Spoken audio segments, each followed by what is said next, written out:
Hello everyone, this is professor Shahida Bawa. आज का जो टॉपिक है वो है ट्रेनिंग एंड डेवलपमेंट। सबसे पहले देख लेते हैं ट्रेनिंग क्या होता है। सी ट्रेनिंग एक शॉर्ट टर्म लर्निंग प्रोसेस है जहाँ पर एम्प्लॉयज़ अपना टेक्निकल नॉलेज और स्किल इफ़ेक्टिवली परफॉर्म करता है, ठीक है, ताकि वो जो भी उसकी रिस्पॉन्सिबिलिटीज़ है, जितने भी उसको टास्क दिए गए हैं, वो अच्छे तरीके से निभा सके। ओके, तो training is viewed as a short term learning process by which employees acquire technical knowledge and skill so that he can perform the task and responsibilities effectively. अब देख लेते हैं ट्रेनिंग का मीनिंग क्या है। सबसे पहले तो ये है कि training consist of plan programs, है ना। ट्रेनिंग जब भी हमें जॉब पे अगर हम जाते हैं तो हमें कुछ पता नहीं होता है ना इन स्टार्ट, तो क्या होता है, हमें ट्रेनिंग दी जाती है। अब जो ट्रेनिंग है वो प्लान्ड प्रोग्राम है, बहुत ही अच्छे तरीके से प्लानिंग करते हैं ऑर्गेनाइजेशन वाले लोग कि किस किस को ट्रेनिंग देना है, कौन कौन से डिपार्टमेंट में ट्रेनिंग देना है। ट्रेनिंग क्यों ली जाती है? ताकि एम्प्लॉय का जो नॉलेज है, जो उसके स्किल्स है, जो उसकी एटीट्यूड है, जो उसके सोशल बिहेवियर है, उसको और अच्छे तरीके से इम्प्रूव कर सके, ताकि वो साइमल्टेनियसली अच्छे तरीके से काम कर सके। ठीक है, तो हम इसको कहते हैं training. So what is training? Training consists of planned program undertaken to improve employees' knowledge, skill, attitude and behavior so that the performance of the organization improves. ठीक है, तो हमने पहले ये देखा कि ट्रेनिंग जो है वो शॉर्ट टर्म लर्निंग प्रोसेस है।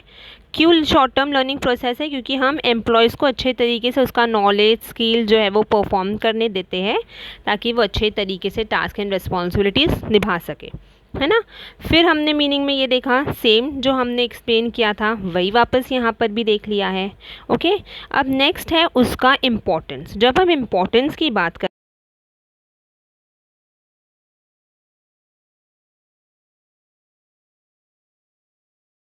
अब जब एम्प्लॉय में बदलाव आया तो कहीं ना कहीं ऑर्गेनाइजेशन में बदलाव आएगा।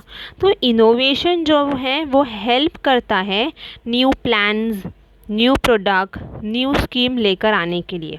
ओके, तो हम ये कह सकते हैं कि जो ट्रेनिंग है वो कहीं ना कहीं इनोवेटिवनेस लेकर आती है अपने एम्प्लॉयज़ के अंदर। ओके, नेक्स्ट है कॉरपोरेट इमेज।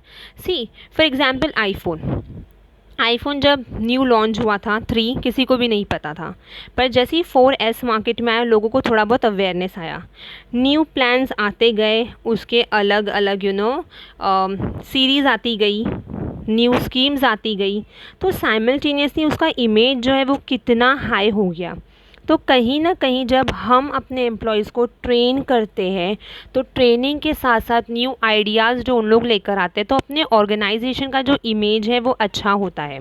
तो training enhances corporate image of the organization. Because of training, because of the performance that the individual gain improves the corporate image in the mind of customers, employees.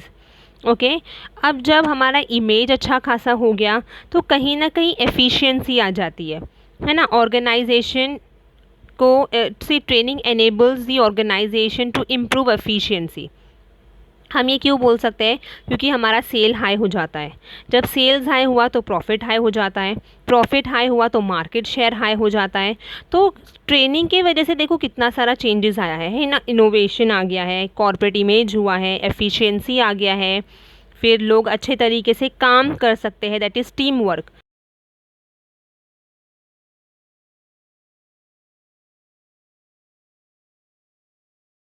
Team work in the organization. Okay, फिर है optimum use of resources.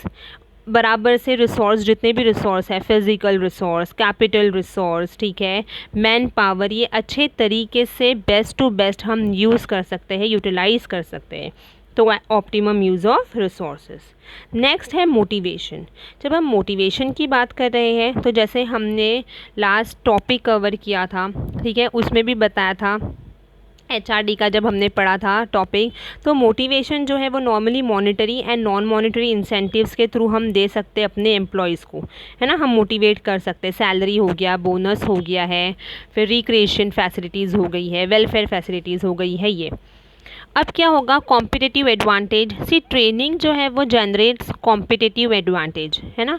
क्यों competitive advantage generate करता है? क्योंकि कहीं ना कहीं quality जो है वो अच्छी होती है, जो कॉस्ट है वो कहीं ना कहीं कम हो जाता है ना।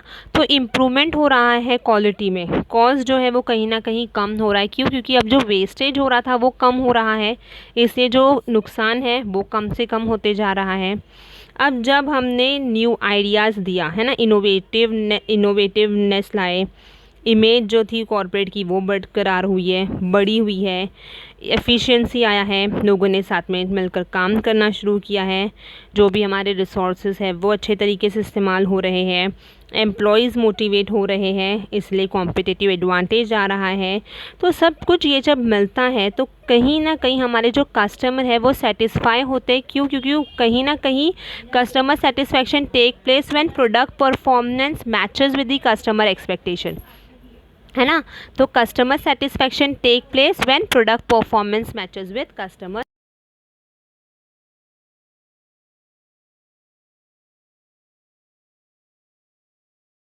क्वालिटी ऑफ प्रोडक्ट दे रहे हैं, सर्विस परफॉर्मेंस अच्छे से मिल रहा है। ओके, तो ये था ट्रेनिंग का importance, innovation, corporate image, efficiency, team work, optimum use of resources, motivation, competitive advantage and customer satisfaction. I hope ये टॉपिक जो है वो क्लियर है। अगर कुछ भी डाउट है, कुछ भी क्वेश्चंस पूछना है तो कमेंट प्लीज़ कीजिएगा। Do share, like and subscribe my YouTube channel. Thank